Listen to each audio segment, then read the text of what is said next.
Hi hello ನಮಸ್ತೆ ಎಲ್ಲರಿಗೂ inform media ಜಗತ್ತು ಚಾನಲಿನ ಮತ್ತೊಂದು ವಿಡಿಯೋಗೆ ಸ್ವಾಗತ ಸುಸ್ವಾಗತ. ಸ್ನೇಹಿತರೆ, ಎಲ್ಲರೂ ಹೇಗಿದ್ದೀರಾ? ಎಲ್ಲರೂ ಚೆನ್ನಾಗಿದ್ದೀರಾ ಅಂದ್ಕೊಂಡಿದ್ದೀನಿ. ನಾನು ಕೂಡ ತುಂಬಾ ಚೆನ್ನಾಗಿದ್ದೀನಿ. ಎಲ್ಲರೂ ಚೆನ್ನಾಗಿದ್ದೀರಾ ಅಂದ್ಕೊಂಡು ಭಾವಿಸ್ಕೊಂಡು ಇವತ್ತಿನ ಒಂದು ವಿಡಿಯೋನ ಶುರು ಮಾಡಿಬಿಡೋಣ. ಇವತ್ತಿನ ಒಂದು ವಿಡಿಯೋದಲ್ಲಿ 2026 ಫೆಬ್ರವರಿ 17ನೇ ತಾರೀಕು ರಾಹುಗ್ರಸ್ತ ಸೂರ್ಯಗ್ರಹಣವು ಇರುವ ಕಾರಣ ಮೇಷ ರಾಶಿಯವರ ಮೇಲೆ ನಕಾರಾತ್ಮಕ ಮತ್ತು ಸಕಾರಾತ್ಮಕ ಪ್ರಭಾವ ಬೀರಬಹುದು. ಇದು ಕೌಟುಂಬಿಕ ಕಲಹ, ಆರ್ಥಿಕ ನಷ್ಟ ಮತ್ತು ಆರೋಗ್ಯದಲ್ಲಿ ಏರುಪೇರುಗಳನ್ನು ತರಬಹುದು. ಮಖ, ಪುಬ್ಬ ಮತ್ತು ಉತ್ತರ ನಕ್ಷತ್ರದವರು ಜಾಗರೂಕರಾಗಿರಬೇಕು. ಆದರೂ ಮೇಷರಾಶಿಯವರಿಗೆ ಇದು ಒಂಥರ ಶುಭ ಫಲಗಳನ್ನು ನೀಡುವಂತಹ ತಿಂಗಳು ಅಂತಲೇ ಹೇಳಬಹುದು. ಇದರ ಜೊತೆಗೆ ರಾಹುಗ್ರಸ್ತ ಸೂರ್ಯಗ್ರಹಣದ ಪ್ರಭಾವಗಳು ಹೇಗಿರಲಿದೆ ಅನ್ನೋದನ್ನ ಮೊದಲನೇದಾಗಿ ತಿಳಿಸ್ಕೊಟ್ಬಿಡ್ತೀನಿ. ನಂತರ ವ್ಯಾಪಾರ ವ್ಯವಹಾರದಲ್ಲಿ, ಹಣಕಾಸಿನಲ್ಲಿ, ವೃತ್ತಿ ಜೀವನದಲ್ಲಿ, ಉದ್ಯೋಗದಲ್ಲಿ, ಶಿಕ್ಷಣದಲ್ಲಿ ಮುಗಿದ ನಂತರ ಗ್ರಹಣ ಮುಗಿದ ನಂತರ ಏನೆಲ್ಲ ಪ್ರಭಾವವನ್ನು ಮೇಷರಾಶಿಯವರು ನೋಡಲಿದ್ದೀರಿ ಅನ್ನೋದನ್ನ ತಿಳಿಸ್ಕೊಡ್ತಾ ಹೋಗ್ತೀನಿ. ಇದನ್ನೆಲ್ಲ ಕಂಪ್ಲೀಟಾಗಿ ತಿಳ್ಕೊಬೇಕು ಅಂದರೆ ಎಲ್ಲೂ ಕೂಡ ವಿಡಿಯೋನ ಸ್ಕಿಪ್ ಮಾಡಬಾರ್ದು. ವಿಡಿಯೋನ ಕಟ್ ಮಾಡಿ ಓಡಿಸ್ಕೊಂಡು ಹೋಗಿ ನೋಡಿದ್ರೆ ಫುಲ್ ಇನ್ಫಾರ್ಮೇಷನ್ ಅರ್ಥ ಆಗಲ್ಲ. ಸೊ ಹಾಗಾಗಿ ಎಲ್ಲ ವಿಡಿಯೋದಲ್ಲೂ ತಿಳಿಸ್ತಾ ಇರ್ತೀನಿ. ಮೊದಲಿಂದ ಕೊನೆ ತನಕ ವಿಡಿಯೋನ ವಾಚ್ ಮಾಡಿ. ವಿಡಿಯೋದಲ್ಲಿ ಒಳ್ಳೆ ಮಾಹಿತಿ ಸಿಕ್ಕಿದ್ದಲ್ಲಿ ತಪ್ಪದೆ ವಿಡಿಯೋಗೊಂದು ಲೈಕ್ ಕೊಟ್ಟು, ಇನ್ನೂ ನನ್ನ ಚಾನಲ್ನ ಸಬ್ಸ್ಕ್ರೈಬ್ ಮಾಡ್ಕೊಳ್ದೇ ನೋಡ್ತಿದ್ರೆ ಇನ್ಫಾರ್ಮ್ ಮೀಡಿಯಾಗೆ ಸಬ್ಸ್ಕ್ರೈಬ್ ಆಗಿ ನಿಮ್ಮ ಅಭಿಪ್ರಾಯಗಳನ್ನು ಕಮೆಂಟ್ ಬಾಕ್ಸಲ್ಲಿ ತಿಳಿಸಬಹುದು. ಯಾರೆಲ್ಲ ಸಬ್ಸ್ಕ್ರೈಬ್ ಮಾಡಿಕೊಂಡು ಪ್ರತಿನಿತ್ಯ ವಿಡಿಯೋ ವಾಚ್ ಮಾಡ್ತಿದ್ದೀರಾ ಅಂಥವರಿಗೆ ಥ್ಯಾಂಕ್ ಯು ಸೋ ಮಚ್ ಅಂತ ಹೇಳ್ತಾ ವಿಡಿಯೋದ ಕಡೆ ಗಮನ ಕೊಟ್ಬಿಡೋಣ. ಹೌದು ಸ್ನೇಹಿತರೆ, ರಾಹುಗ್ರಸ್ತ ಸೂರ್ಯಗ್ರಹಣದ ದಿನವೇ ಅಮಾವಾಸ್ಯೆ ಕೂಡ ಇದೆ. ಏನೆಲ್ಲ ಪ್ರಭಾವವನ್ನು ಬೀರಲಿದೆ ಅನ್ನೋದನ್ನ ಮೊದಲನೇದಾಗಿ ತಿಳಿಸ್ಕೊಡ್ತೀನಿ. ಆ ನಂತರ ಗ್ರಹಣ ಮುಗಿದ ನಂತರ ಮೇಷರಾಶಿಯವರಿಗೆ ಯಾವ ರೀತಿ ಪ್ರಭಾವ ಬೀರಲಿದೆ ಅನ್ನೋದನ್ನ ತಿಳಿಸ್ಕೊಡ್ತಾ ಹೋಗ್ತೀನಿ. ಇವಾಗೆಲ್ಲೂ ಕೂಡ ಸ್ಕಿಪ್ ಮಾಡ್ದೇ ಈ ಅದೃಷ್ಟ ರಾಶಿ ನಿಮ್ಮ ಕುಟುಂಬದಲ್ಲಿ ಮತ್ತು ನಿಮ್ಮ ಸ್ನೇಹಿತರಲ್ಲಿ ಇದ್ದರೆ ತಪ್ಪದೆ ಅವ್ರಿಗೂ ಕೂಡ ವಿಡಿಯೋವನ್ನು ಶೇರ್ ಮಾಡಿ. ಯಾಕಂದರೆ ನಿಮ್ಮ ಕಡೆಯಿಂದ ಆ ಅದೃಷ್ಟ ಭವಿಷ್ಯವನ್ನು ಅವರು ಕೂಡ ತಿಳ್ಕೊಂಡಂಗಾಗುತ್ತೆ. ಮೊದಲನೇದಾಗಿ ರಾಹುಗ್ರಸ್ತ ಸೂರ್ಯಗ್ರಹಣದ ಪ್ರಭಾವಗಳು ವಿಶೇಷವಾಗಿ ಮೇಷರಾಶಿಯವರಿಗೆ ಯಾವ ರೀತಿ ಪ್ರಭಾವ ಬೀರಲಿದೆ ಅಂದರೆ, ಕೌಟುಂಬಿಕ ಮತ್ತು ವೈಯಕ್ತಿಕ, ಗಂಡ ಹೆಂಡತಿಯ ನಡುವೆ ಭಿನ್ನಾಭಿಪ್ರಾಯ ಬರಬಹುದು. ಕುಟುಂಬದಲ್ಲಿ ಅನಗತ್ಯ ಸಮಸ್ಯೆಗಳು ಮತ್ತು ಮಾನಸಿಕ ಅಶಾಂತಿ ಬರಬಹುದು. ಇನ್ನು ಆರ್ಥಿಕ ನಷ್ಟ, ಹಣಕಾಸಿನ ವ್ಯವಹಾರಗಳಲ್ಲಿ ಮೋಸ ಹೋಗುವಂತಹ ಸಾಧ್ಯತೆ. ಇನ್ನು ನಿಮ್ಮ ಆರೋಗ್ಯದಲ್ಲಿ ಏರುಪೇರು, ರೋಗ ನಿರೋಧಕ ಶಕ್ತಿಯಲ್ಲಿ ಇಳಿಕೆ, ವೃತ್ತಿ ರಾಜಕೀಯ ಅಪವಾದ ಸ್ಥಾನ ನಷ್ಟ ಅಥವಾ ವೃತ್ತಿ ಜೀವನದಲ್ಲಿ ಅನಿಶ್ಚಿತತೆ, ನಕಾರಾತ್ಮಕ ಅಂಶಗಳು, ವಿದೇಶ ಪ್ರಯಾಣ, ಹೂಡಿಕೆಯಲ್ಲಿ ಅಲ್ಪ ಲಾಭ ಮತ್ತು ಮಕ್ಕಳಿಂದ ಸಂತೋಷ ಸಿಗಬಹುದು. ಇನ್ನು ಪರಿಹಾರವನ್ನು ತಿಳಿಸ್ಕೊಡ್ತೀನಿ ಸ್ನೇಹಿತರೆ. ಗ್ರಹಣ ಮುಗಿದ ನಂತರ ಏನೆಲ್ಲ ಪರಿಹಾರವನ್ನು ಮಾಡಬೇಕು, ಇನ್ನು ಗ್ರಹಣ ದಿನ ಏನೆಲ್ಲ ಪರಿಹಾರವನ್ನು ಮಾಡಬೇಕು ಮತ್ತು ಗ್ರಹಣ ಮುಗಿದ ನಂತರ ಕೊನೆಯಲ್ಲಿ ಏನೆಲ್ಲ ಪರಿಹಾರವನ್ನು ಮಾಡಬೇಕು ಅನ್ನೋದನ್ನ ತಿಳಿಸ್ಕೊಡ್ತಾ ಹೋಗ್ತೀನಿ. ಮೊದಲನೇದಾಗಿ ಪರಿಹಾರವಾಗಿ ಸ್ನೇಹಿತರೆ, ಇನ್ನು ಗ್ರಹಣದ ಸಮಯದಲ್ಲಿ ಜಪ ತಪಗಳನ್ನು ಮಾಡುವುದು ಒಳಿತು. ನವಧಾನ್ಯ, ಗೋಧಿ ಮತ್ತು ಬೆಲ್ಲವನ್ನು ದಾನ ಮಾಡುವುದು, ತಾಳ್ಮೆ ಮತ್ತು ಸಹನೆಯಿಂದ ಇರುವುದು, ಹೆಚ್ಚಿನ ಎಚ್ಚರಿಕೆಗಾಗಿ ಗುರುಬಲವನ್ನು ಪರೀಕ್ಷಿಸಿಕೊಳ್ಳುವುದು ಬಹಳ ಮುಖ್ಯ. ಇದು ಸ್ನೇಹಿತರೆ ಗ್ರಹಣದ ಸಮಯದಲ್ಲಿ, ರಾಹುಗ್ರಸ್ತ ಸಮಯದಲ್ಲಿ ಈ ಕೆಲಸವನ್ನು ಮಾಡಬೇಕಾಗುತ್ತದೆ. ನಂತರ ಗ್ರಹಣ ಮುಗಿದ ನಂತರ ಏನೆಲ್ಲ ಪ್ರಭಾವವನ್ನು ಬೀರಲಿದೆ ಅನ್ನೋದನ್ನ ಮೊದಲನೇದಾಗಿ ತಿಳಿಸ್ಕೊಡ್ತೀನಿ. ಆ ನಂತರ ಸ್ನೇಹಿತರೆ ಏನೆಲ್ಲ ಬದಲಾವಣೆಯನ್ನು ಸೂಚಿಸಲಾಗಿದೆ ಅದರ ಬಗ್ಗೆ ಪರಿಹಾರವನ್ನು ಮಾಡ್ತಾ ಹೋಗಬೇಕಾಗುತ್ತದೆ. ರಾಹುಗ್ರಸ್ತ ಸೂರ್ಯಗ್ರಹಣ ಮತ್ತು ಅಮಾವಾಸ್ಯೆ ಮುಗಿದ ನಂತರವೇ ಸ್ನೇಹಿತರೆ ಈ ರೀತಿ ಬದಲಾವಣೆಯನ್ನು ಸೂಚಿಸಲಾಗಿದೆ. ಅಧಿಕಾರ ಮತ್ತು ಲಾಭದ ಸುವರ್ಣ ಮಾಸ ಅಂತಲೇ ಹೇಳ್ಬೋದು. ಫೆಬ್ರವರಿ 2026 17ನೇ ನಂತರ ವರ್ಷದ ಅತ್ಯಂತ ಪ್ರಭಾವಶಾಲಿ ತಿಂಗಳುಗಳಲ್ಲಿ ಒಂದಾಗಿದೆ. ನಿಮ್ಮ ರಾಶಿಯ ಅಧಿಪತಿಯಾದ ಮಂಗಳನು ಫೆಬ್ರವರಿ ಸ್ನೇಹಿತರೆ 17ರ ನಂತರ ನಿಮ್ಮ ವೃತ್ತಿ ಸ್ಥಾನವಾದ 10ನೇ ಮನೆಯಲ್ಲಿ ಉಚ್ಚ ಸ್ಥಿತಿಯಲ್ಲಿ ಇರಲಿದ್ದಾರೆ. ಇದು ನಿಮಗೆ ಅಪ್ರತಿಮ ಆತ್ಮವಿಶ್ವಾಸ ಮತ್ತು ನಾಯಕತ್ವದ ಗುಣಗಳನ್ನು ನೀಡುತ್ತದೆ. ಕಠಿಣವೆಂದು ಭಾವಿಸಿದ ಕೆಲಸಗಳನ್ನು ನೀವು ಸುಲಭವಾಗಿ ನಿಭಾಯಿಸಬಲ್ಲರಿ.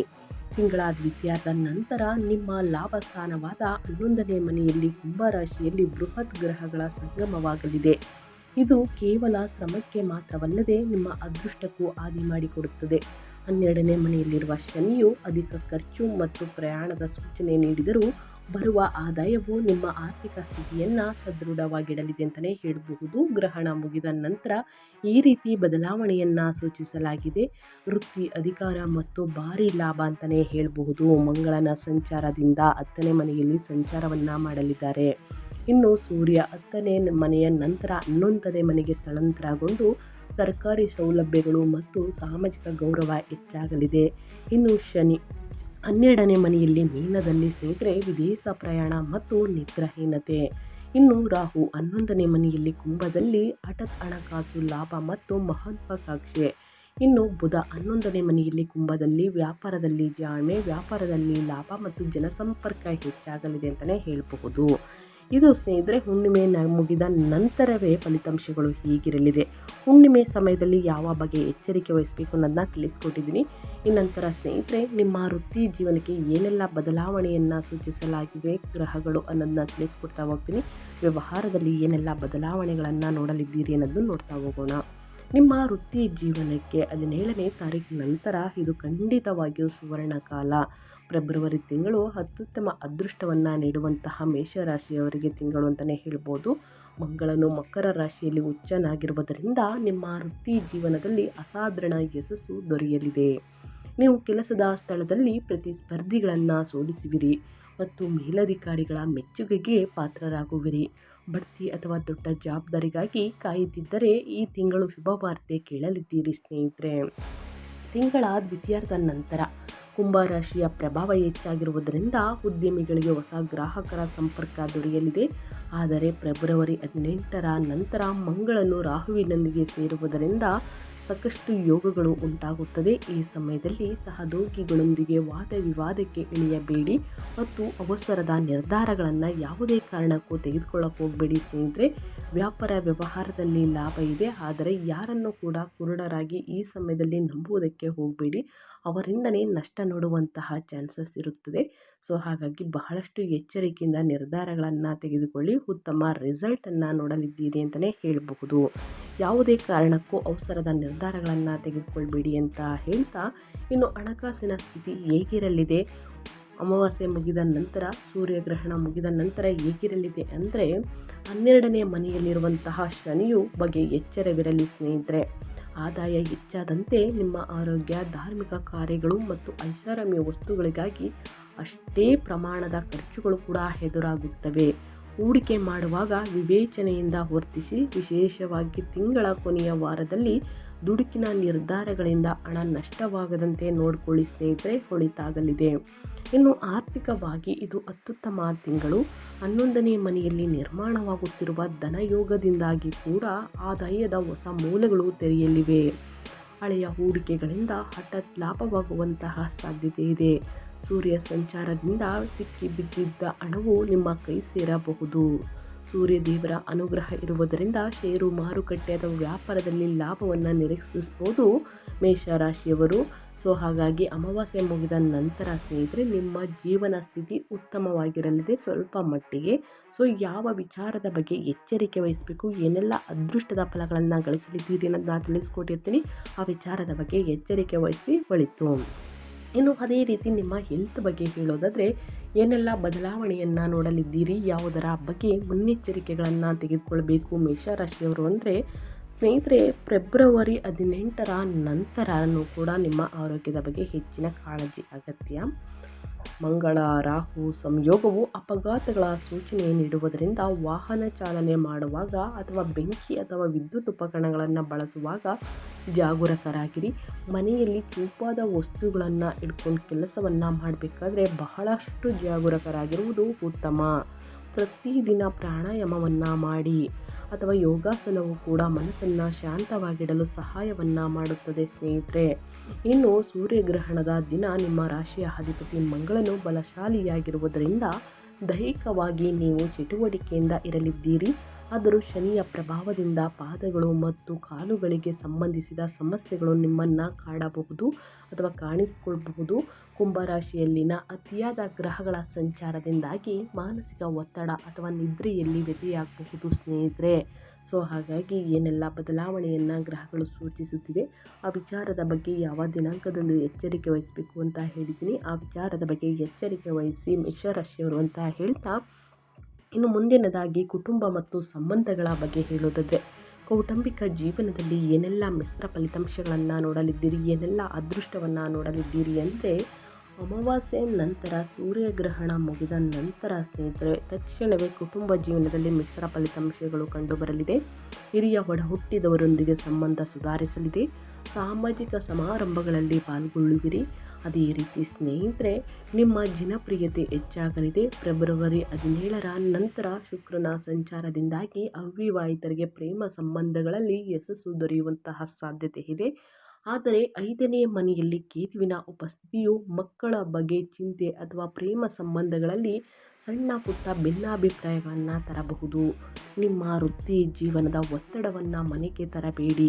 ಸಂಗಾತಿಯೊಂದಿಗೆ ಗುಣಮಟ್ಟದ ಸಮಯವನ್ನು ಕಳೆಯುವುದು ಮತ್ತು ಅವರ ಆಲೋಚನೆಗಳನ್ನು ಗೌರವ ನೀಡುವುದು ಮುಖ್ಯವಾಗುತ್ತದೆ. ಸ್ನೇಹಿತರೆ, ಮನೆಯಲ್ಲಿ ಶುಭ ಕಾರ್ಯ ನಡೆಯಲಿದೆ. ಸ್ನೇಹಿತರೆ, ಕಂಕಣ ಭಾಗ್ಯ ಒದಗಿ ಬಂದಿದೆ ಅಂತಲೇ ಹೇಳ್ಬೋದು ಮೇಷರಾಶಿಯವರಿಗೆ. ಇನ್ನು ಸಂತಾನ ಭಾಗ್ಯ ಕೂಡ ಇದೆ, ಎಲ್ಲದಕ್ಕೂ ಕೂಡ ಒಳಿತಾಗಲಿದೆ ಅಂತ ಹೇಳ್ತಾ, ಇನ್ನು ಮುಂದಿನದಾಗಿ ಶಿಕ್ಷಣದ ಬಗ್ಗೆ ವಿದ್ಯಾರ್ಥಿಗಳು, ಮೇಷರಾಶಿಯ ವಿದ್ಯಾರ್ಥಿಗಳು ರಾಹುಗ್ರಸ್ತ, ಸೂರ್ಯಗ್ರಹಣ ಮತ್ತು ಅಮಾವಾಸ್ಯೆ ಮುಗಿದ ನಂತರ ಏನೆಲ್ಲ ಬದಲಾವಣೆಯನ್ನು ನೋಡಲಿದ್ದೀರಿ, ಯಾವುದರ ಬಗ್ಗೆ ಮುನ್ನೆಚ್ಚರಿಕೆಗಳನ್ನು ತೆಗೆದುಕೊಳ್ಬೇಕು ಅನ್ನೋದಾದರೆ, ವಿದ್ಯಾರ್ಥಿಗಳಿಗೆ ವಿಶೇಷವಾಗಿ ತಾಂತ್ರಿಕ ಇಂಜಿನಿಯರಿಂಗ್ ಅಥವಾ ರಕ್ಷಣಾ ಕ್ಷೇತ್ರಕ್ಕೆ ಸಂಬಂಧಿಸಿದ ಅಭ್ಯಾಸ ಮಾಡುವವರಿಗೆ ಇದು ಸುವರ್ಣ ಸಮಯ ಅಂತಲೇ ಹೇಳ್ಬೋದು. ಮಂಗಳನ ಬಲವು ಸ್ಪರ್ಧಾತ್ಮಕ ಪರೀಕ್ಷೆಗಳಲ್ಲಿ ಜಯವನ್ನು ತಂದುಕೊಡಲಿದೆ. ನಿಮ್ಮ ಏಕಾಗ್ರತೆ ಮತ್ತು ಕಠಿಣ ಪರಿಶ್ರಮಕ್ಕೆ ತಕ್ಕ ಫಲ ಸಿಗಲಿದೆ. ಸೈದ್ಧಾಂತಿಕ ಭಿನ್ನಾಭಿಪ್ರಾಯಗಳು ಅಥವಾ ಕಲಾ ವಿಷಯಗಳ ವಿದ್ಯಾರ್ಥಿಗಳಿಗೆ ಸ್ವಲ್ಪ ಏಕಾಗ್ರತೆಯ ಕೊರತೆ ಉಂಟಾಗಬಹುದು. ಈ ಸಮಯದಲ್ಲಿ ಸ್ನೇಹಿತರೆ, ಹನುಮಾನ್ ಚಾಲಿಸವನ್ನು ಪಠಿಸುವುದು, ಇನ್ನು ಸೂರ್ಯ ನಮಸ್ಕಾರವನ್ನು ಮಾಡುವುದು ಸ್ನೇಹಿತರೆ ಒಳಿತು. ಬೆಳಗಿನ ಜಾವದಲ್ಲಿ ಸೂರ್ಯ ನಮಸ್ಕಾರವನ್ನು ಮಾಡಿ ಇನ್ನು ಸೂರ್ಯ ದೇವರ ಮಂತ್ರವನ್ನು ಪಠಿಸುವುದು 11 ಬಾರಿ ಒಳಿತು ಸ್ನೇಹಿತರೆ. ವಿದೇಶದಲ್ಲಿ ಉನ್ನತ ಶಿಕ್ಷಣವನ್ನು ಪಡೆಯಲು ಇಚ್ಛಿಸುವವರಿಗೆ ಈ ತಿಂಗಳು ಪೂರಕವಾದ ಸುದ್ದಿಗಳು ಸಿಗಲಿವೆ. 17ನೇ ತಾರೀಕು ಮುಗಿದ ನಂತರ ಸ್ವಲ್ಪ ಏಕಾಗ್ರತೆ, ಅಧ್ಯಯನದ ಕಡೆ ಆಸಕ್ತಿ ಹೆಚ್ಚಾಗಲಿದೆ. ಸೂರ್ಯಗ್ರಹಣದ ಸಮಯದಲ್ಲಿ ಯಾವೆಲ್ಲ ಪರಿಹಾರಗಳನ್ನು ಮಾಡಬೇಕು ಅನ್ನೋದನ್ನ ತಿಳಿಸ್ಕೊಟ್ಟಿದ್ದೀನಿ. ಆ ಪರಿಹಾರಗಳನ್ನು ಅನುಸರಿಸಿ ಏನೇ ಕಷ್ಟಗಳು, ಅಡೆತಡೆಗಳು, ಸಮಸ್ಯೆಗಳಿದ್ರೂ ಕೂಡ ಕ್ರಮೇಣವಾಗಿ ಪರಿಹಾರ ಸಿಗಲಿದೆ ಅಂತಲೇ ಹೇಳಬಹುದು. ಸ್ನೇಹಿತರೆ, ಅಮಾವಾಸ್ಯೆ ಮತ್ತು ಸೂರ್ಯಗ್ರಹಣ ಮುಗಿದ ನಂತರ ಒಟ್ಟಿಗೆ ಬಿದ್ದಿರುವ ಕಾರಣ ಸಾಕಷ್ಟು ಪ್ರಭಾವವನ್ನು ಬೀರಲಿದ್ದೀರಿ. ಯಾವುದರ ಬಗ್ಗೆ ಮುನ್ನೆಚ್ಚರಿಕೆಗಳನ್ನು ತೆಗೆದುಕೊಳ್ಬೇಕು ಅನ್ನೋದನ್ನ ತಿಳಿಸ್ಕೊಟ್ಟಿದ್ದೀನಿ. ಮುಗಿದ ನಂತರ ಸ್ನೇಹಿತರೆ, ಈ ಪರಿಹಾರಗಳನ್ನು ಮಾಡ್ತಾ ಬನ್ನಿ. ಆದಷ್ಟು ಮುಗಿದ ತಕ್ಷಣ ನವಧಾನ್ಯಗಳನ್ನು ದಾನ ಮಾಡಿ ಬಡವರಿಗೆ, ನಿರ್ಗತಿಕರಿಗೆ. ಇನ್ನು ಅದೇ ರೀತಿ ಸ್ನೇಹಿತರೆ, ನಿಮ್ಮ ಕೈಯಲ್ಲಾದಷ್ಟು ಹಣ ಸಹಾಯವನ್ನು ಮಾಡಿ. ಇನ್ನು ಉಚ್ಚ ಮಂಗಳನ ಶುಭ ಪ್ರಭಾವಗಳನ್ನು ಹೆಚ್ಚಿಸಲು ಮತ್ತು ಶನಿ ಹಾಗೂ ಮಂಗಳ ರಾಹು ಸಂಯೋಗದ ನಕಾರಾತ್ಮಕ ಪ್ರಭಾವವನ್ನು ಕಡಿಮೆ ಮಾಡಲು ಸ್ನೇಹಿತರೆ, ಹುಣ್ಣಿಮೆ ಮತ್ತು ಅಮಾವಾಸ್ಯೆ ಮತ್ತು ಸೂರ್ಯಗ್ರಹಣ ಒಟ್ಟೊಟ್ಟಿಗೆ ಬಿದ್ದರೆ ಸ್ನೇಹಿತರೆ ಸಾಕಷ್ಟು ಪ್ರಭಾವವನ್ನು 12 ರಾಶಿ ಚಕ್ರದ ಜನರು ನೋಡಲಿದ್ದೀರಿ.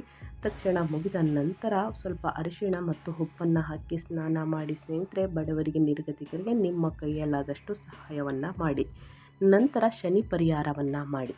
ಶನಿವಾರದ ಸಂಜೆ ಅಶ್ವತ್ಥಾಮರದ ಕೆಳಗೆ ಎಳ್ಳೆಣ್ಣೆ ದೀಪವನ್ನು ಹಚ್ಚಿ ಶನಿ ಸ್ತೋತ್ರವನ್ನು ಹೇಳಿ. ಇದು ಅನಗತ್ಯ ಖರ್ಚು ಮತ್ತು ಮಾನಸಿಕ ಒತ್ತಡವನ್ನು ಕಡಿಮೆ ಮಾಡುತ್ತದೆ. ಇನ್ನು ಹನುಮಾನ್ ಚಾಲಿಸವನ್ನು ಹೇಳುವುದು, ಪ್ರತಿದಿನ ಹನುಮಾನ್ ಚಾಲಿಸವನ್ನು ಓದಿ. ವಿಶೇಷವಾಗಿ ಮಂಗಳವಾರ ಮತ್ತು ಶನಿವಾರದಂದು ದೇವಸ್ಥಾನಕ್ಕೆ ಭೇಟಿ ನೀಡಿ ನಿಮ್ಮ ಕೈಯಲ್ಲಾದಷ್ಟು ಬಡವರಿಗೆ ಸಹಾಯವನ್ನು ಮಾಡಿ. ಸುಬ್ರಹ್ಮಣ್ಯ ಆರಾಧನೆ ಮಾಡಿ ಸ್ನೇಹಿತರೆ. ಮಂಗಳ ಮತ್ತು ರಾಹುವಿನ ತೀವ್ರತೆಯನ್ನು ತಡೆಯಲು ಶ್ರೀ ಸುಬ್ರಹ್ಮಣ್ಯ ಸ್ವಾಮಿಯ ಆರಾಧನೆ ಮಾಡುವುದರಿಂದ ವ್ಯಾಪಾರದಲ್ಲಿ, ವ್ಯವಹಾರದಲ್ಲಿ, ನಿಮ್ಮ ಆರೋಗ್ಯದಲ್ಲಿ ಏನೇ ಸಮಸ್ಯೆಗಳಿದ್ರೂ ಕೂಡ ಕ್ರಮೇಣವಾಗಿ ಕಡಿಮೆಯಾಗಲಿದೆ. ಸೊ ಹಾಗಾಗಿ ಈ ಒಂದು ಪರಿಹಾರ ಸೂಕ್ತ. ಇನ್ನು ದಾನ ಧರ್ಮ, ಮಂಗಳವಾರದಂದು ಕೆಂಪು ಬೇಳೆ ಅಂದರೆ ಮಸೂರ್ ದಾಲ್ ಅಥವಾ ತಾಮ್ರದ ವಸ್ತುಗಳನ್ನು ದಾನ ಮಾಡುವುದರಿಂದ ನಿಮ್ಮ ಜೀವನದಲ್ಲಿರುವಂತಹ ಕಷ್ಟಗಳು, ಸಮಸ್ಯೆಗಳು, ಅಡೆತಡೆಗಳು, ವಿಳಂಬಗಳು ಎಲ್ಲವೂ ಕೂಡ ಸಂಪೂರ್ಣವಾಗಿ ನಿವಾರಣೆಯಾಗಲಿದೆ. ಇನ್ನು ಸೂರ್ಯ ದೇವರ ಮಂತ್ರವನ್ನು ಅಮಾವಾಸ್ಯೆ ಮತ್ತು ಸೂರ್ಯಗ್ರಹಣದ ದಿನ ಪಠಿಸಿ ಸ್ನೇಹಿತರೆ 11 ಬಾರಿ ಅಥವಾ 108 ಬಾರಿ ಹೇಳಿ ಒಳಿತಾಗಲಿದೆ. ಈ ಸಣ್ಣ ಪುಟ್ಟ ಪರಿಹಾರಗಳನ್ನು ಪ್ರತಿಯೊಬ್ಬರೂ ಮಾಡಬಹುದು. ಪ್ರತಿಯೊಬ್ಬರೂ ಮಾಡಿದರೆ ನಿಮ್ಮ ಕಷ್ಟಗಳು ಕಡಿಮೆಯಾಗಲಿದೆ. ಅಡೆತಡೆಗಳು, ವಿಳಂಬಗಳು, ತೊಂದರೆಗಳು, ಅಪಾಯಗಳು ಎಲ್ಲವೂ ಕೂಡ ನಿವಾರಣೆಯಾಗಲಿದೆ ಅಂತ ಹೇಳ್ತಾ ನಾನು ವಿಡಿಯೋನ ಎಂಡ್ ಮಾಡ್ತಾ ಇದ್ದೀನಿ. ಇವತ್ತಿನ ಒಂದು ವಿಡಿಯೋದಲ್ಲಿ ಸಂಪೂರ್ಣ ಮಾಹಿತಿ ಸಿಕ್ಕಿದ್ದಲ್ಲಿ, ಈ ವಿಡಿಯೋ ಯೂಸ್ಫುಲ್ ಅನಿಸಿದ್ದಲ್ಲಿ ಮೇಷರಾಶಿಯವರಿಗೆ ಇನ್ನು ವಿಡಿಯೋಗೆ ಲೈಕ್ ಮಾಡಿಲ್ಲ ಅಂದರೆ ದಯವಿಟ್ಟು ಲೈಕ್ ಮಾಡಿ. ಇನ್ನು ಕಮೆಂಟ್ ಮಾಡಿಲ್ಲ ಅಂದರೆ ದಯವಿಟ್ಟು ಕಮೆಂಟ್ ಮಾಡಿ ನಿಮ್ಮ ಅಭಿಪ್ರಾಯವನ್ನು ತಿಳಿಸಬಹುದು. ಜೊತೆಗೆ ಓಂ ನಮಃ ಶಿವಾಯ ಅಂತ ಕಮೆಂಟ್ ಮಾಡಿ. ಶಿವನ ಅನುಗ್ರಹ ನಿಮ್ಮ ಜೀವನದಲ್ಲಿ ಇರಲಿ ಅಂತ ಹೇಳ್ತಾ, ನಿಮಗೂ ಮತ್ತು ನಿಮ್ಮ ಕುಟುಂಬಕ್ಕೆ ತುಂಬಾ ಒಳ್ಳೆಯದಾಗಲಿ. ಶನಿದೇವರ ಆಶೀರ್ವಾದ, ಸುಬ್ರಹ್ಮಣ್ಯವರ ಆಶೀರ್ವಾದ, ಎಲ್ಲರ ಆಶೀರ್ವಾದ ನಿಮ್ಮ ಮೇಲಿರಲಿ ಅಂತ ಹೇಳ್ತಾ, ನಿಮ್ಮ ಕಷ್ಟಗಳು ಎಲ್ಲ ನಕಾರಾತ್ಮಕ ಶಕ್ತಿಯೆಲ್ಲ ಹೋಗಲಾಡಿಸಲಿ ಅಂತ ಕೇಳ್ಕೊತಾ ವಿಡಿಯೋನ ಎಂಡ್ ಮಾಡಿ. ಮತ್ತೊಂದು ವಿಡಿಯೋ ಜೊತೆ ಮತ್ತೊಂದು ಹೊಸ ಭವಿಷ್ಯದಲ್ಲಿ ಸಿಗ್ತೀನಿ. Thank you for watching.